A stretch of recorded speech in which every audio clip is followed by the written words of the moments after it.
I'm beginning this bracelet from a button fastening, so I've added extra to the cords that I'm using to pull out at one side, and I'll be using these ends as the holding cords. Alternately, you could use scraps of cords that you have if you're working from a different beginning. For example, if you're doing a simple tie-on version of this bracelet. A button fastening is best suited for a custom-made bracelet where you know the size of the wrist that you're going to be making for. This pattern is worked in 3 parts. Each part will take up approximately a third of the total bracelet length, so it's a good idea to measure as you go along. For example, a 6-inch bracelet will break down into 3 2-inch parts. Also remember, if you count the square knots in part 1, you can simply do the same amount in each part rather than measuring again if you prefer. To get started, you want to arrange your cords in order. So you should have your long working cords in positions 1, 4, 5 and 8, and your short holding cords in positions 2, 3, 6 and 7. These create 2 sections for the pattern, each section consisting of 4 cords. So the cords in positions 1 to 4 are section 1, and the cords in positions 5 to 8 are section 2. For each section I will be doing a square knot, but to keep the colour positions consistent and how I want them for the finished pattern, I'll be doing section 1 with a regular square knot, and I'll be doing section 2 with a backwards square knot. So to get started, I want to do section 1. I'm just going to do a regular square knot, taking the cord in position 1 over the top of the cords in positions 2 and 3, and then taking the cord in position 4 over the top of that one, and then under where they join and pull through. And then to complete it, I want to take the cord in position 1 underneath the holding cords, and then the other one in position 4 over the top, and then over the holding cords and through. And then I want to do a backwards square knot at the other side. So taking the cord in position 5 underneath the holding cords, and the cord in position 8 underneath that, over and pull through.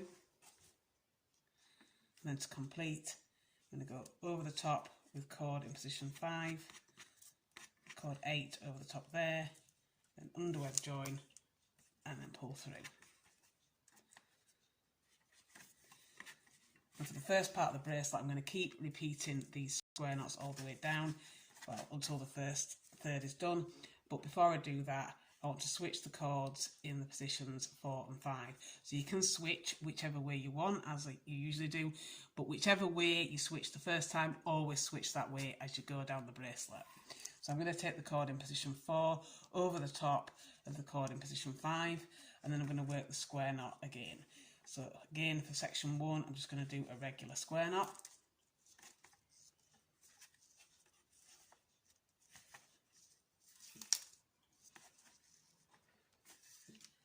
And then for section 2, I want to do a backward square knot.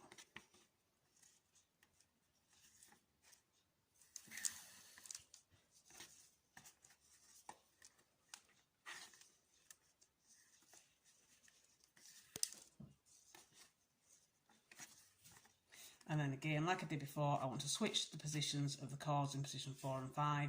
And again, I'm going to take position 4 over the top of position 5. If you do it the other way, that's fine, but just always do it the other way. And you want to do this until you've done the first third of your bracelet.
So once you've done the first part of the bracelet, as long as you want it, you can move on to doing the second part.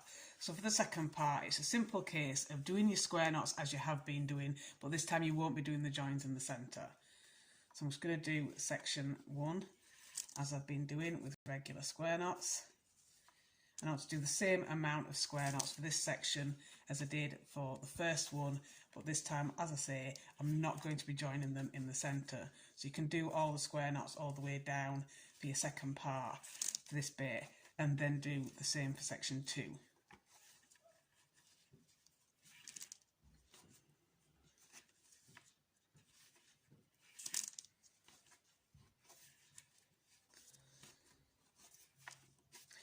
So once you've got the right amount of knots in your first section, you can do the same thing in your second section. Again, doing the same amount of square knots here, but if you did your forward square knot there, you want to do your backward square knot in this section, and just consistently follow what you did for section 1 until you've got the same amount of knots in this section.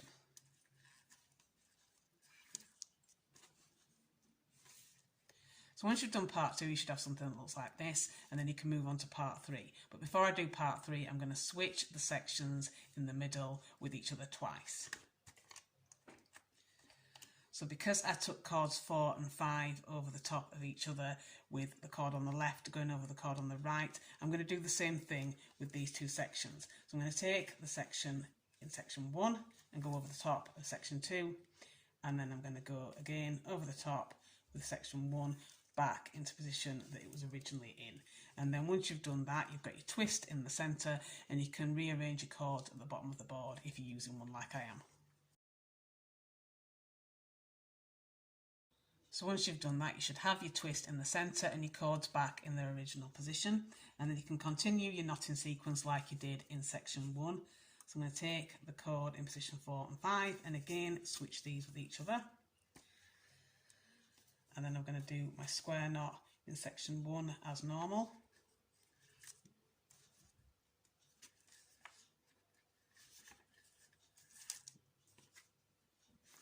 And a backwards square knot in section 2.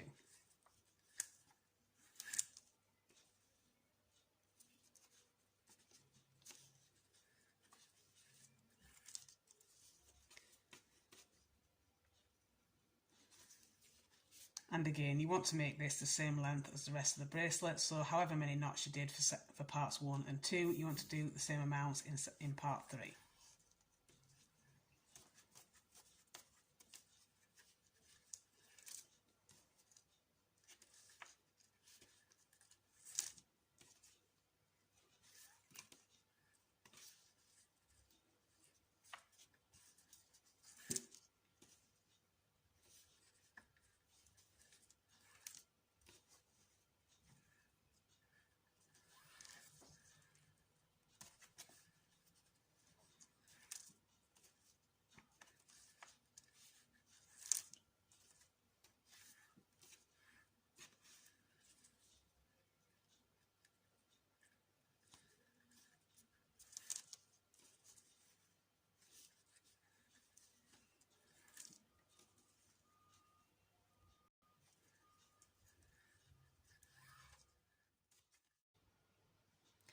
And when you finish, you should end up with something that looks like this. So like I said, I began with a button, so I've done a button closure at the end, but you could do whichever fastening you prefer.